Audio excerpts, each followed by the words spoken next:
Hi guys, Scott Woodward with you to preview the Queensland local derby, the Brisbane Broncos versus the Gold Coast Titans.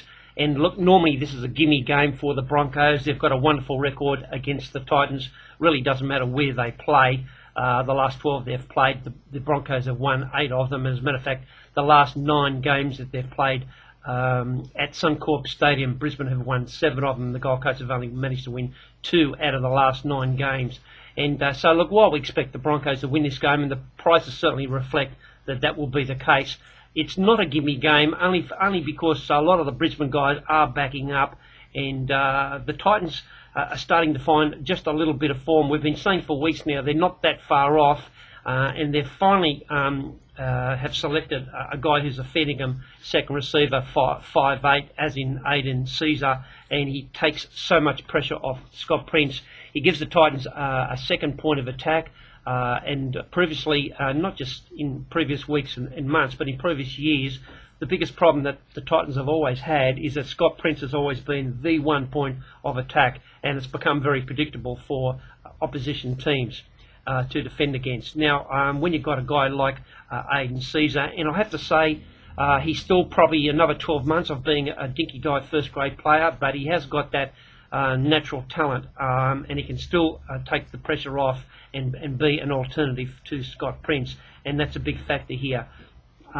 If the Titans are going to cause an upset in this game, we really need big Jamal Idris to be playing, and the mail is that he's still struggling with his hamstring. He has done all year, and so we need to wait late and make sure that he's going to play. I don't think they've got any hope of beating the Broncos if both him and Champion are out. And Champion is already in, and Dominic Perreault comes in, who I don't have a high regard for as a first-grade centre. So to have him in and also Jamal Idris out, I couldn't be on the Titans under no circumstances. But you know, with a back line that has Zillman, Gordon, Idris, Mead, Aiden Caesar, and Scott Prince, there's a lot of attacking flair there, and they could cause the Broncos some problems. We already know they've got a very good forward pack.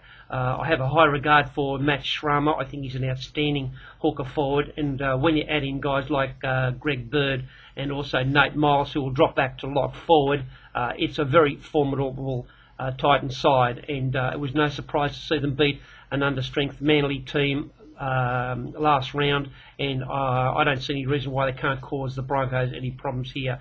But under normal circumstances, the Broncos are absolutely flying, and you would expect that they'll go on and win this game. They get their halfback and general back into the side, Peter Wallace, and while Ben Hunt goes back to the bench, I thought Ben Hunt did a wonderful job in his absence, and for me, I would have Ben Hunt in place of Corey Norman. I think he's more dangerous and less predictable, and I think he has a better tactical kicking game. I think Peter Wallace would be even better with Ben Hunt at 5'8". Corey Norman has got all the plaudits from the media, but I see him on a regular basis take the wrong option, where I think there's an absolute try there, and instead of doing the pass to the right or to the left, he does a dumb kick. He just doesn't read the play well, as far as I'm concerned, what I want my 5'8" to be doing. And you know, while Ben Hunt may also struggle in that area a little bit, I think he sums up the game better, and I think he runs better lines, and he has a better tactical kicking game.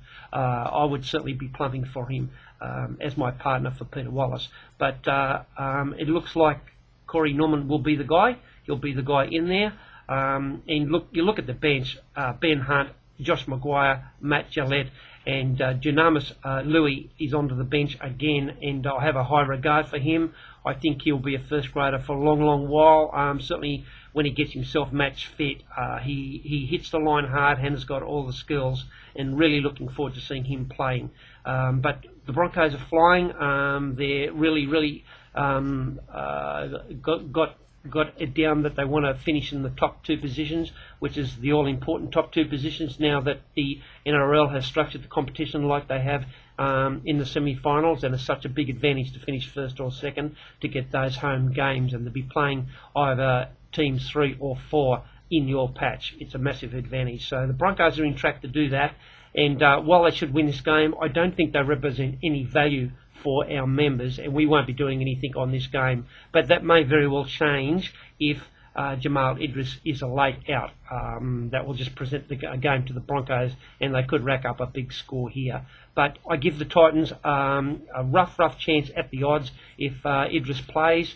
But it's a game that I don't want to do anything about. Hope you enjoyed. Should be an entertaining game. Talk to you through the weekend. Bye.